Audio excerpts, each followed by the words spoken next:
The yellow school bus lurched forward, its engine growling as it picked up speed down Maple Street. Sierra Mitchell's knuckles turned white as she gripped the emergency window frame, her body hanging outside the moving vehicle. Wind whipped her dark hair across her face, and the asphalt blurred beneath her dangling feet. Inside the bus, 3 boys pressed against the window, trying to pry her fingers loose. "Let go! Freak!" Mason Crawford laughed, his football championship ring glinting as he dug it into her knuckles. "Just drop already." But Sierra didn't let go. She didn't scream. She didn't cry. Instead, she turned her head slowly, meeting Mason's eyes through the glass. The smile that spread across her face made him pause. Something in that smile promised that everything was about to change. If you've ever been bullied or seen someone stand up to a bully, hit that like button real quick. Drop a comment with your story too. This community's got your back. And hey, if these stories help you or someone you know, that thanks button below helps me keep sharing them. Every little bit helps me reach more people who need to hear they're not alone. Appreciate you all. Now, let me tell you exactly how Sierra, the quiet new girl, turned the tables on 3 bullies who thought they owned that bus. Tyler Brooks held up his phone, recording everything. "This is sick. Bro, she's actually doing it." His designer sneakers squeaked against the green vinyl seat as he leaned in for a better angle. Connor Davis, smaller than the other 2 but twice as vicious, grabbed Sierra's wrist. "Maybe we should help her decide." He started bending her fingers backward. The other students on the bus watched in horror. Some pulled out their phones. Others looked away. But nobody moved to help. Nobody ever did when Mason Crawford was involved. Sierra had been the new girl for exactly 3 weeks. 3 weeks of keeping her head down, sitting in the middle rows of bus number 47, trying to blend into the torn green seats and scratched windows. 3 weeks of pretending not to notice when Mason and his crew ruled the back of the bus like their personal kingdom. She'd moved to Riverside with her father after her mother's death.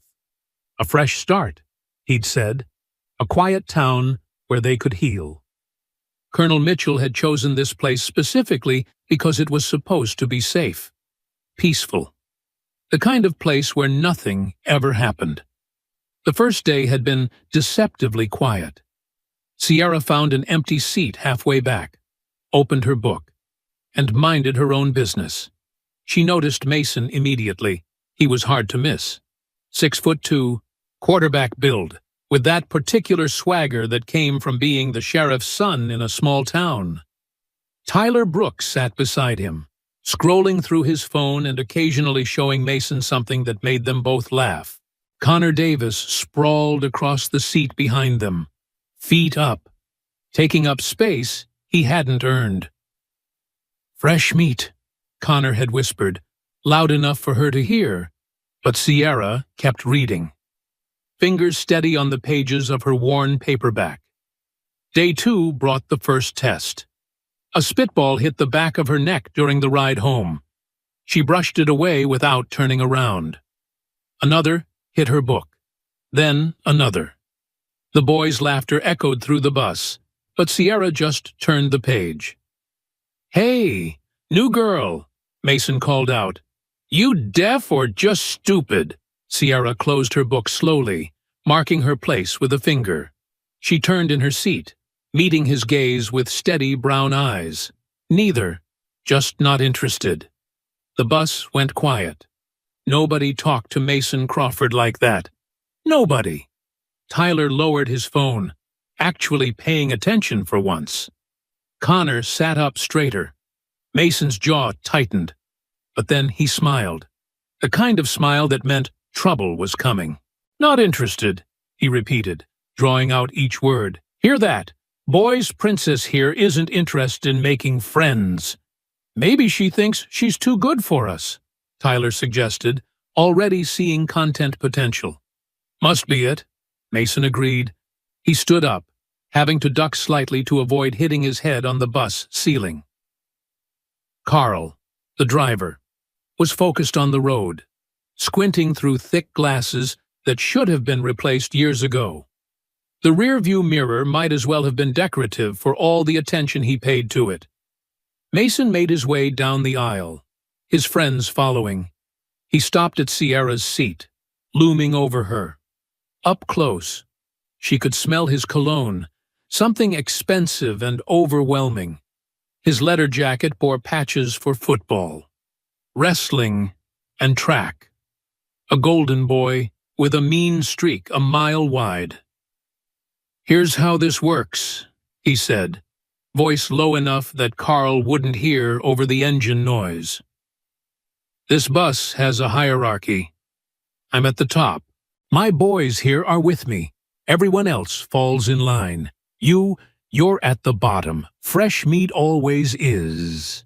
Sierra looked up at him, then deliberately opened her book again. "Fascinating.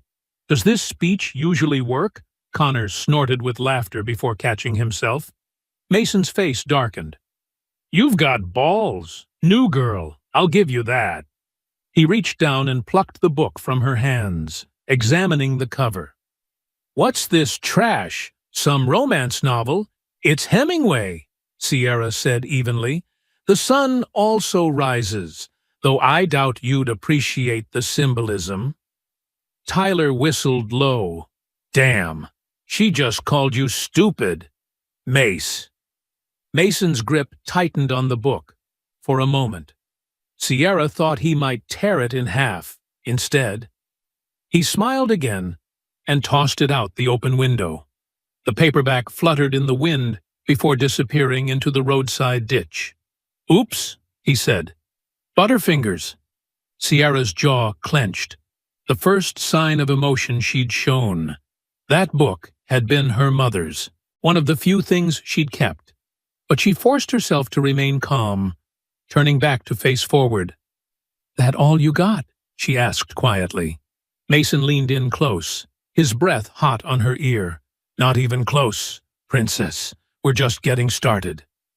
The rest of that week established the pattern.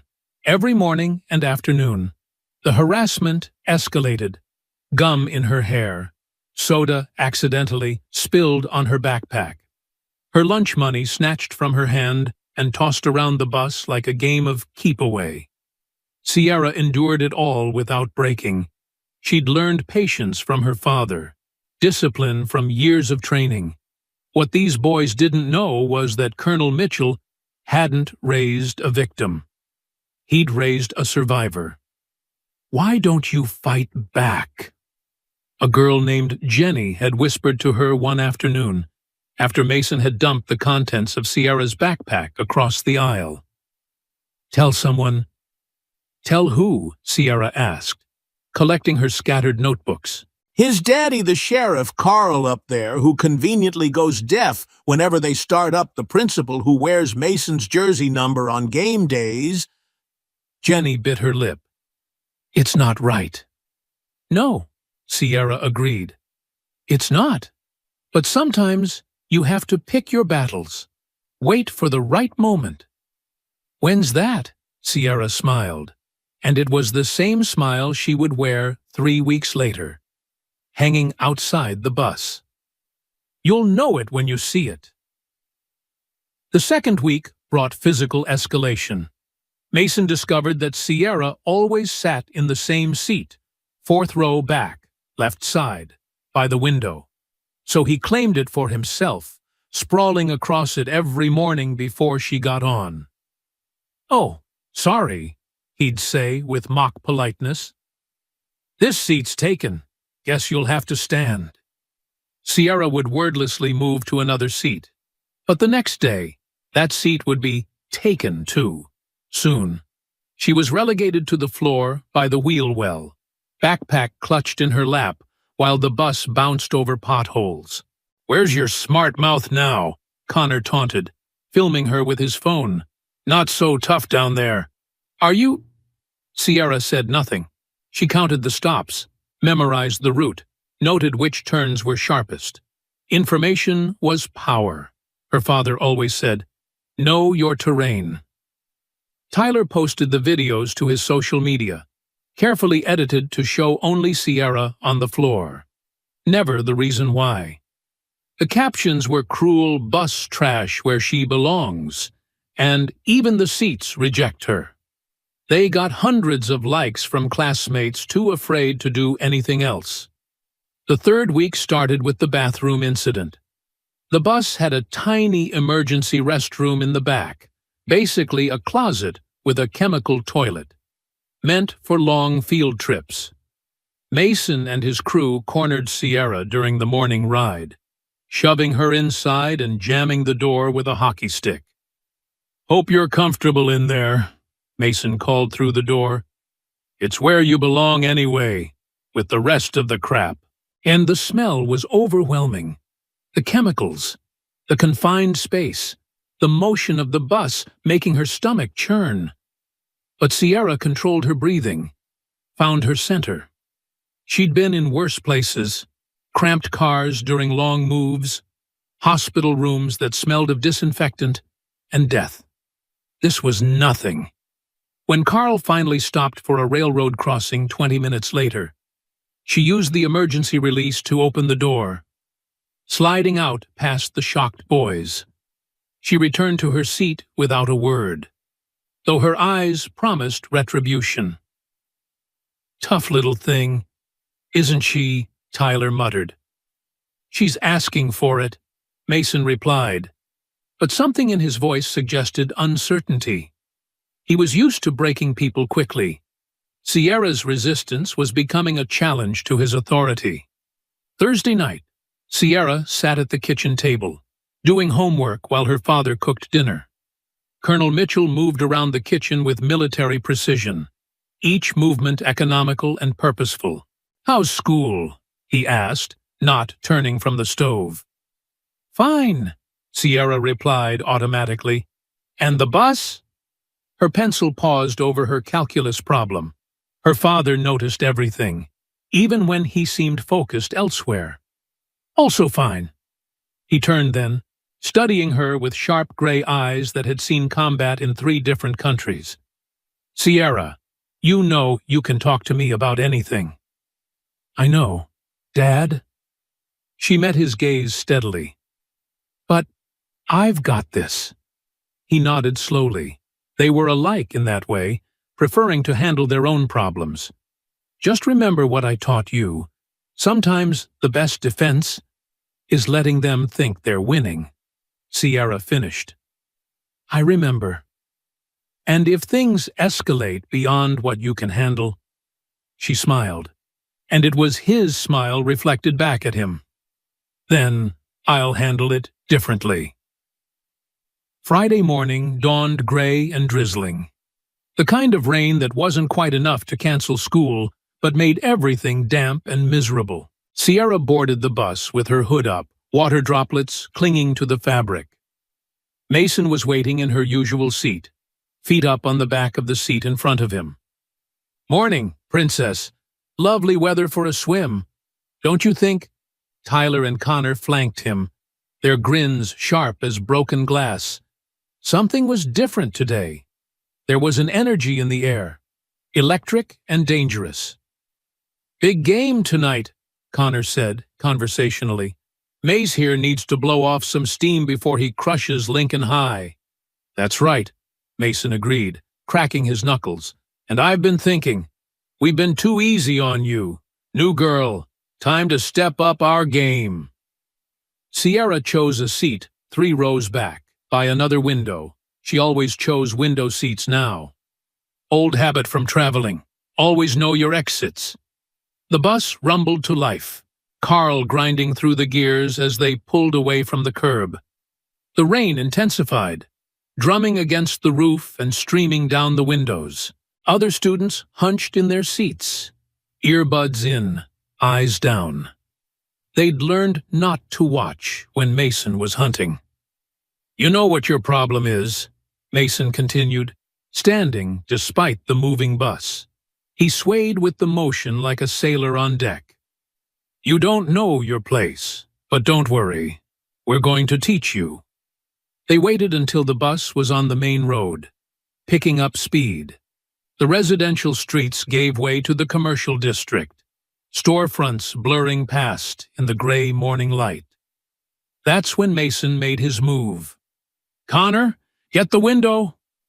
The emergency exit window had a red handle, meant for evacuation. Connor yanked it, and the window swung open on its hinges. Cold rain immediately sprayed inside, making nearby students yelp and scramble away. Oops, Tyler laughed, still filming. Looks like we've got a malfunction. Someone should really stick their head out and check if it's broken. Mason grabbed Sierra's shoulder before she could react. His grip was iron strong from years of wrestling practice. Volunteer right here. She twisted, using a move her father had taught her, but Tyler grabbed her other arm. Together, they hauled her toward the open window. Other students gasped, some calling out protests, but nobody physically intervened. Stop! A freshman girl cried out. You'll kill her! Relax, Mason said casually.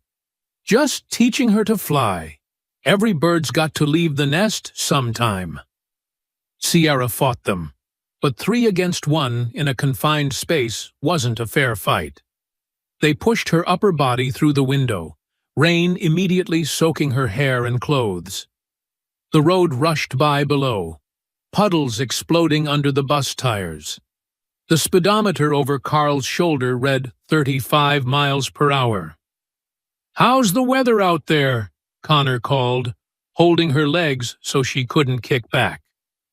Refreshing. That's when Sierra stopped fighting against them and started using their force.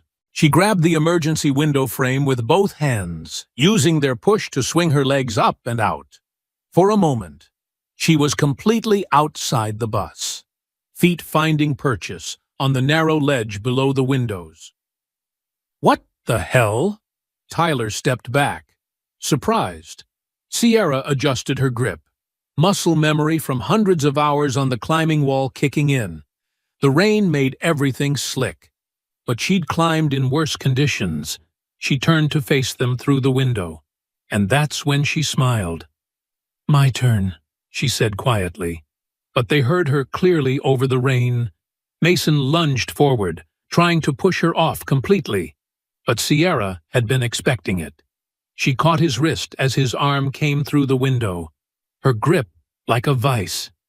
He tried to pull back, but she held firm. Let go, he demanded, but for the first time, there was fear in his voice. That's what you wanted, right? Sierra's voice was calm, almost conversational. For me to let go. She shifted her weight, pulling Mason further out the window. His shoulders scraped against the frame as his upper body emerged into the rain. Tyler and Connor grabbed him from behind, trying to anchor him.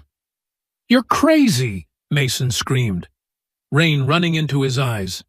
The ground blurred past beneath them. Pull me in, but I thought you wanted me to learn my place, Sierra said. Well, this is it, right here, right now. We're equals out here. Mason, just you, me, and gravity. The bus hit a pothole, jostling everyone. Mason yelped as he slipped further out, only Sierra's grip and his friend's desperate pulling keeping him from falling completely. His legs kicked frantically inside the bus. Please. The word tore from his throat.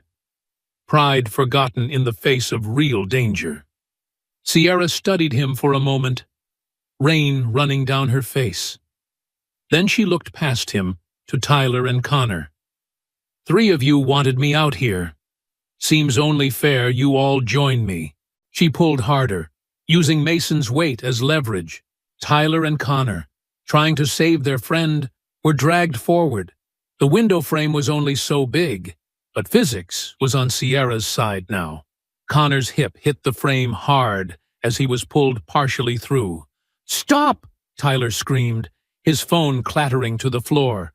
"We'll all fall, then you better hold on tight," Sierra advised.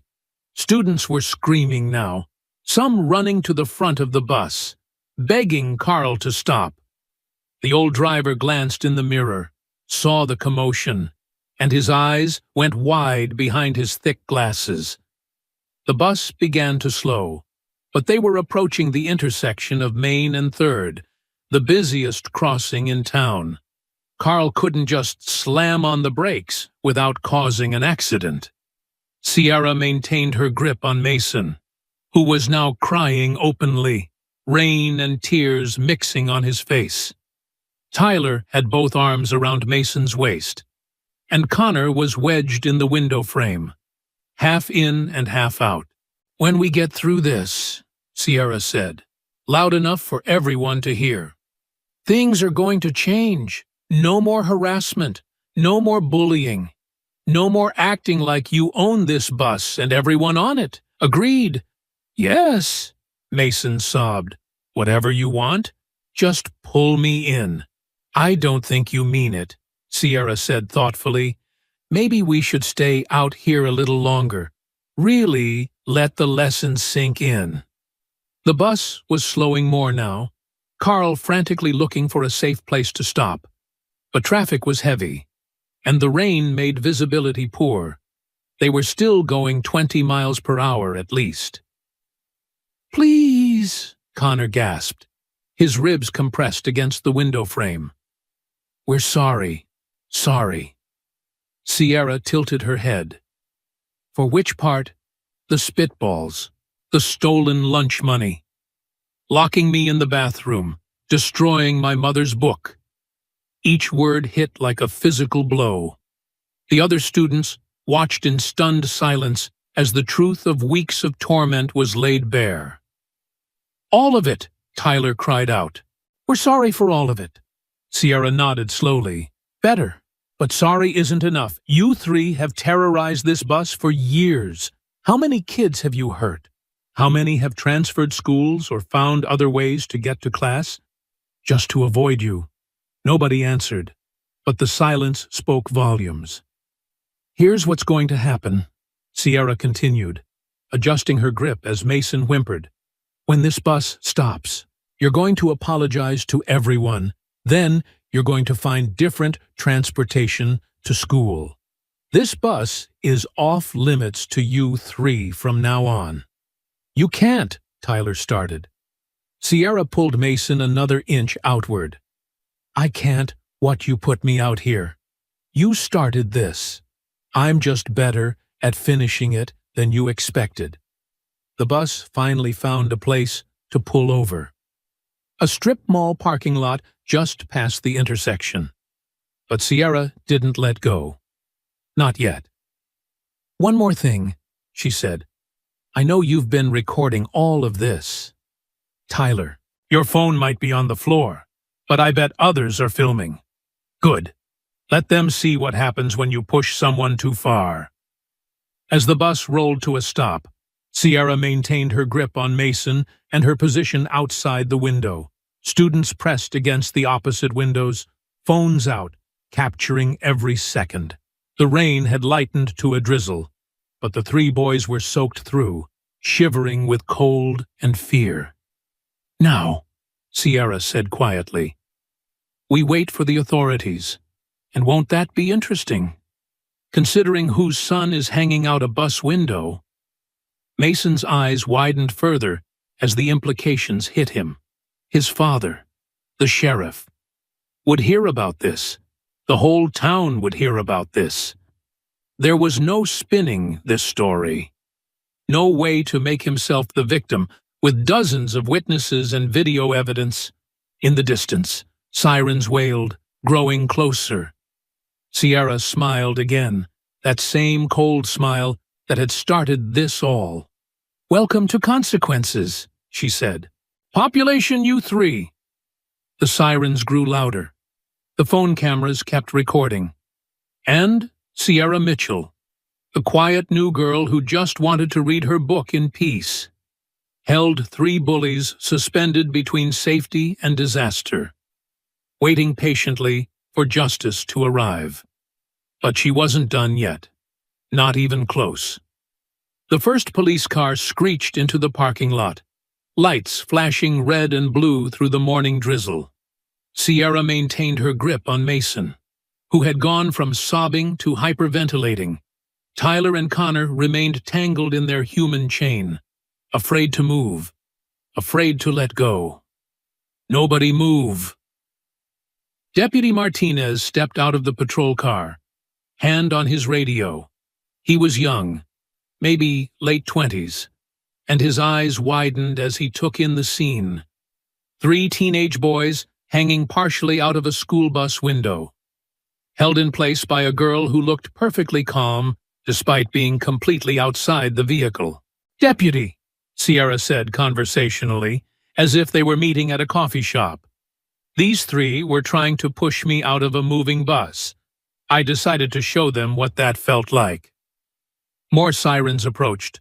Carl, the bus driver, stood beside his vehicle, wringing his hands and muttering about retirement.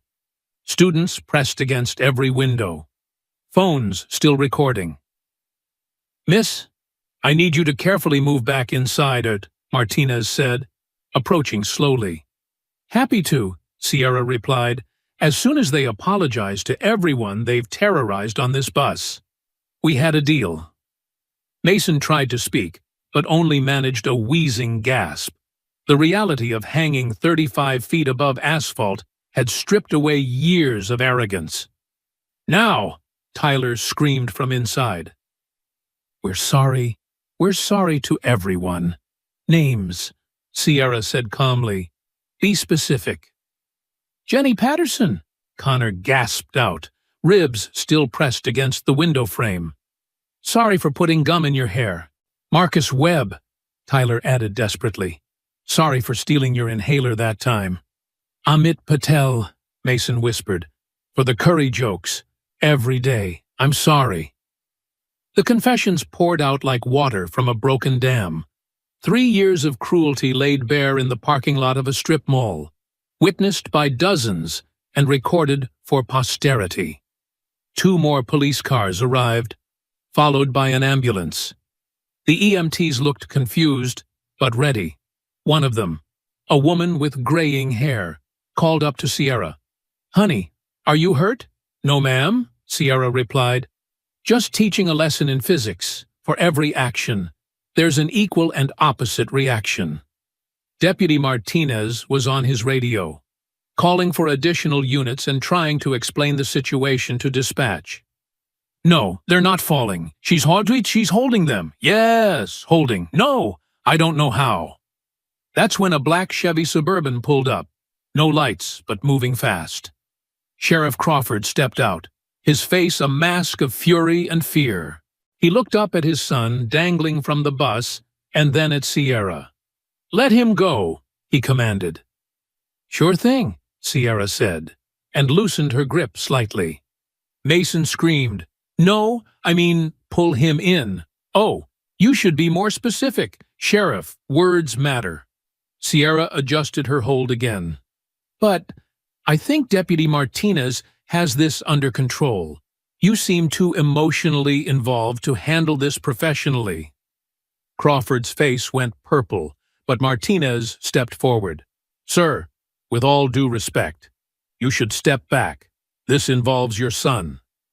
That's my boy hanging out there. Which is why you can't be the one handling this," Martinez said firmly. Several other deputies had arrived, and they nodded in agreement. Crawford might be the sheriff, but protocol was protocol. A news van pulled up, the local Channel 7 team. The reporter jumped out, immediately directing her cameraman to start filming. Sierra noticed and smiled. "Hey, Tyler," she called. "Looks like you're not the only one filming anymore. Smile for the news." That's when Jenny Patterson, quiet Jenny who'd whispered to Sierra weeks ago, stood up inside the bus. "I've been recording since the beginning of the year," she announced, holding up her phone. Every single thing they did. I have hours of footage. Me too, said Marcus Webb. And Amit, added Amit Patel. One by one, more students revealed they'd been documenting the bullying, not for social media likes, but as evidence, waiting for someone brave enough to make it matter. Holy hell, Martinez muttered. This is going to be a nightmare of paperwork. More emergency vehicles arrived. The fire department brought a ladder truck, positioning it near the bus. A firefighter climbed up, approaching Sierra carefully. Miss, I'm Captain Rodriguez. Can you hold on for another minute while we get safety equipment in place? I can hold on for hours, Sierra said simply. Rock climbing with my dad every weekend for 10 years. This is nothing. Mason whimpered at the word hours. They set up inflatable cushions beneath the bus, though Sierra noted they were probably unnecessary. She'd fallen from higher places during training, but protocol was protocol. All right, Captain Rodriguez said once everything was in place. Let's get everyone back inside safely. Sierra looked at the three boys one last time.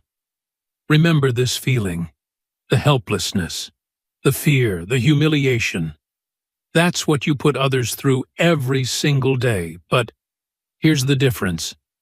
I'm going to let you back in safely, because I'm better than you. Working with the firefighters, she carefully maneuvered Mason back through the window.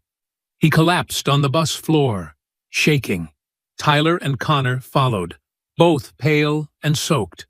Only then did Sierra swing herself back inside with an easy grace that made several firefighters whistle appreciatively. $20 says she could pass our physical fitness test right now, one muttered. The moment her feet hit the bus floor, the other students erupted in applause. Not the cruel laughter that usually followed Mason's stunts, but genuine appreciation for someone who'd finally stood up to the tyranny. Martinez climbed aboard, notepad out. I'm going to need statements from everyone. This is going to be a long morning. Check social media, someone called out. The videos are already going viral. It was true. Multiple angles of the incident were spreading across platforms. Bus bully gets karma was trending within the hour. The footage was clear. 3 boys attacking a girl, pushing her out a window, and her turning the tables on them. Sheriff Crawford tried to board the bus, but Martinez and 2 other deputies blocked him. Sir, you need to let us handle this. She assaulted my son. Your son assaulted her first, Martinez said evenly. We have dozens of witnesses and video evidence. She defended herself. The next 2 hours were a blur of statements, evidence collection, and bureaucracy. Parents arrived, most shocked by what their children had endured in silence. Mason's mother showed up, took one look at the videos Jenny was showing the police, and slapped her son across the face. How dare you, she hissed. We raised you better than this. Tyler's parents, both lawyers, went pale as they reviewed the evidence. The live stream had captured everything, including their son's gleeful narration as he helped push a girl out a window. We'll be pursuing a restraining order, Tyler's mother said quietly, to keep him away from the victim. Victims, Sierra corrected. Plural. Check the videos. Connor's grandmother arrived, a tiny woman with steel in her spine. She watched 30 seconds of footage before grabbing her grandson's ear. Boy, you're going to volunteer at the animal shelter every day after school for the rest of the year. Maybe cleaning up after creatures who can't speak for themselves will teach you empathy. The school district superintendent arrived, along with the principal and several board members. They watched the compilation Jenny had put together, weeks of systematic bullying, all time-stamped and dated. How did we not know about this? The superintendent asked Carl. The old bus driver shrugged helplessly. They were always quiet up front. I can't see everything in the mirrors. Maybe it's time for better mirrors, Sierra suggested, or cameras, or drivers who actually pay attention. By noon, the story had gone national. #Bus Justice was trending. Mason's football scholarship offers started getting withdrawn as colleges distanced themselves from the scandal. Tyler's carefully curated social media presence became a liability as people found his old posts mocking victims. Sierra sat in the principal's office, her father beside her in full uniform. Colonel Mitchell hadn't said much, but his presence spoke volumes. "Miss Mitchell," the principal began carefully, "while we understand you were defending yourself, the manner in which you did so was extremely dangerous." "More dangerous than being pushed out of a moving bus?" Colonel Mitchell asked quietly. "Well, no, but more dangerous than weeks of unchecked bullying that your staff ignored. We didn't know." "Because you didn't look. My daughter handled this situation with remarkable restraint. She could have let those boys fall. She could have seriously hurt them. Instead, she held them safely until authorities arrived.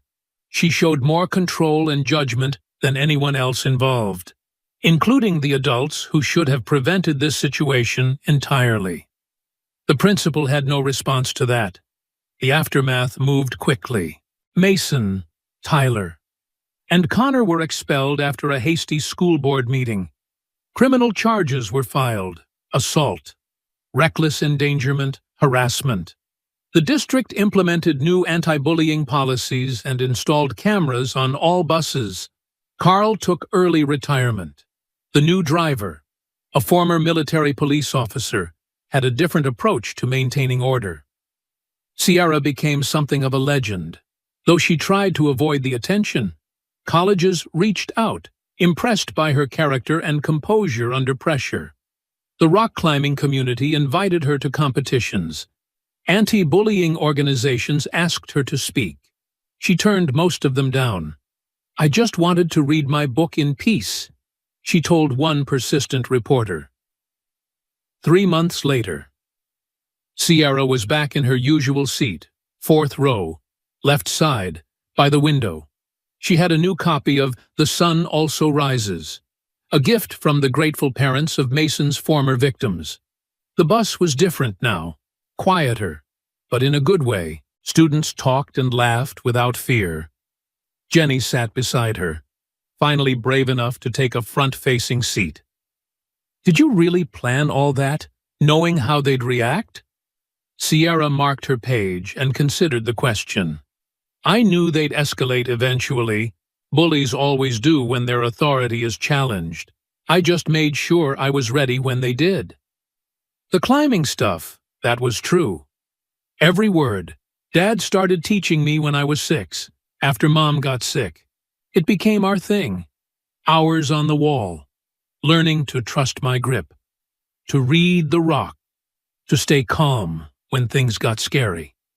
She smiled sadly. I think he knew I'd need those skills for more than just climbing. The bus pulled up to a red light. Through the window, Sierra saw Mason walking along the sidewalk, head down, heading to his court-mandated community service. He looked up as the bus passed, making eye contact with her for just a moment. She saw fear there, but also something else. Maybe understanding. Maybe regret. Tyler had transferred to a private school 2 towns over. His social media accounts were gone, deleted after the harassment from strangers became too much. Connor was still at Riverside, but quiet now, keeping to himself and actually doing his homework. "Do you ever feel bad for them?" Jenny asked. Sierra thought about it. No, they made choices, every day. They chose cruelty. Finally, they faced consequences. She paused.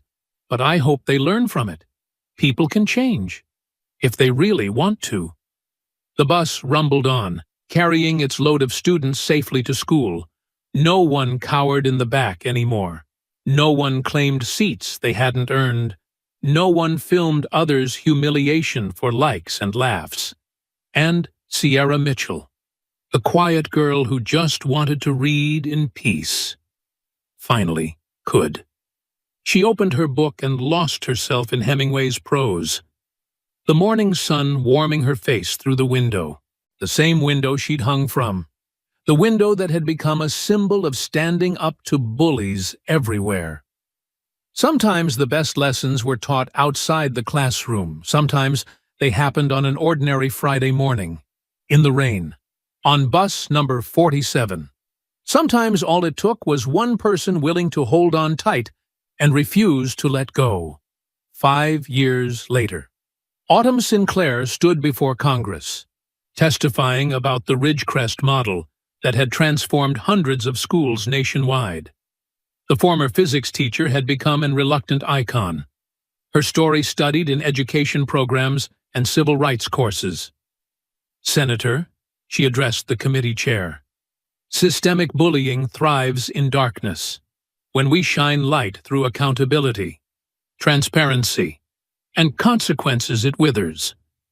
The Ridgecrest model isn't revolutionary. It's simply what happens when we stop protecting perpetrators and start protecting students." In the gallery, familiar faces watched with pride. Phoenix Bradshaw, now a civil rights attorney. Savannah Wells, an investigative journalist whose exposés on academic corruption had won Pulitzer consideration. River Chen, who'd started a nonprofit providing legal support to harassed teachers. They'd all taken different paths, but each carried the lessons from that transformative year. After the hearing, Autumn met them for coffee at a small D.C. cafe. "Remember when you just wanted to teach physics?" Phoenix teased. "I still just want to teach physics." Autumn laughed. "But apparently physics includes teaching people about momentum, resistance, and critical mass for social change." Her phone buzzed another school requesting guidance. In the years since Ridgecrest, she'd helped reform over 200 institutions. The Sinclair Protocol had become standard training at education conferences, but she always returned to the classroom. Teaching new students that knowledge was power and courage was contagious. "You know what the best part is?" Savannah mused.